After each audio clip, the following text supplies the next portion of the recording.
Assalamualaikum warahmatullahi wabarakatuh. Saya Muhammad Tifa Purnama Putra dengan NPM 22070101122. Di sini saya akan melanjutkan rangkuman pemaparan materi sesi 4 yang disampaikan oleh Pak Teddy dalam pemberian materi pembekalan magang MBKM FHUPN Veteran Jawa Timur.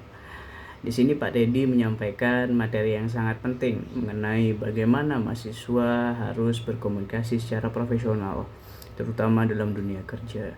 Sebagai mahasiswa yang sedang menempuh pendidikan dan akan memasuki dunia hukum, menjadi salah satu keterampilan utama yang harus dikuasai. Dengan komunikasi yang baik dan profesional, kita dapat berinteraksi dengan dosen, rekan kerja, atasan, serta berbagai pihak dengan lebih efektif tanpa menimbulkan kesalahpahaman.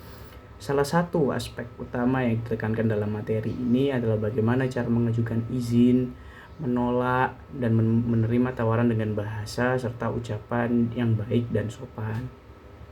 Dalam berbagai situasi, mahasiswa sering kali dihadapkan pada kondisi di mana mereka harus minta izin, baik itu untuk meninggalkan kelas atau tidak meninggalkan tempat kerja atau tidak menghadiri suatu acara atau meminta waktu tambahan dalam pengerjaan tugas. Dalam hal ini, penggunaan bahasa yang jelas, sopan, dan lugas sangat diperlukan agar maksud yang disampaikan dapat dimengerti tanpa menimbulkan kesalahpahaman atau kesan tidak baik atau tidak menghargai pihak yang diberikan izin. Sebagai contoh, jika seorang mahasiswa meminta izin pada atasan atau pembimbing di tempat magang, maka dengan cara menyampaikannya harus dengan profesional, menggunakan kata-kata yang sopan seperti mohon izin Pak Bu, saya tidak dapat menghadiri karena ada urusan mendesak dan lainnya.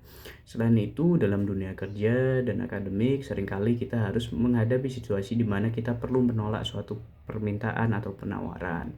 Hal ini berupa penolakan terhadap tugas tambahan yang tidak memungkinkan untuk dikerjakan, permintaan dari rekan kerja yang tidak dipenuhi, atau bahkan tawaran pekerjaan tidak sesuai dengan minat dan kemampuan.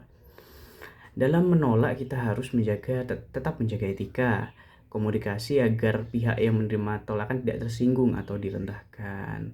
Misalnya, minta maaf dengan mengatakan, maaf saya tidak mau mengerjakan ini, akan lebih baik dengan menyampaikan dengan profesional seperti terima kasih atas kesempatan yang diberikan, tetapi saya harus menyampaikan tugas lain yang sudah menjadi prioritas. Mohon maaf sebelumnya saya belum bisa mengambil alih tanggung jawab tambahan saat ini. Begitu cara menyampaikan rasa hormat terhadap lawan bicara sambil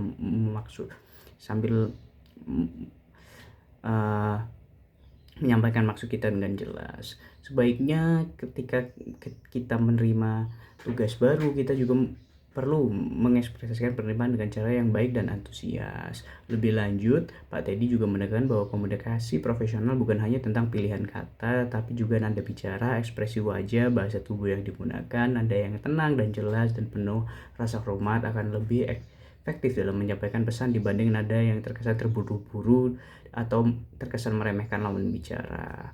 Dalam dunia kerja, komunikasi profesional juga berkaitan dengan cara menyusun email, bicara dalam rapat, serta berinteraksi dalam lingkungan formal. Menghindari kata-kata yang terlalu santai atau informal. Dalam komunikasi resmi sangat penting menjaga kredibilitas dan profesionalisme kita sebagai mahasiswa dan calon pekerja di masa mendatang. Kesimpulan yang disampaikan Pak tadi, kemampuan komunikasi profesional ada keterampilan yang sangat penting dalam kehidupan akademik dan ke dunia kerja. Dengan memahami cara yang tepat untuk mengajukan izin, menolak, dan menerima dengan bahasa yang baik, kita dapat membangun hubungan yang lebih positif dengan dosen, rekan kerja, dan atasan. Selain itu, komunikasi yang baik juga dapat membantu kita menghindari kesalahpahaman, menjaga etika, serta meningkatkan kepercayaan dan kredibilitas kita di mata orang lain. Oleh karena itu, mahasiswa juga harus membiasakan diri berkomunikasi secara profesional sejak dini agar dapat menghadapi tantangan di dunia kerja nanti. Berikut rangkuman yang dapat saya sampaikan mengenai pemaparan materi dari Pak Teddy dalam pembekalan magang MBKM UPN Veteran Jawa Timur. Sekian, terima kasih.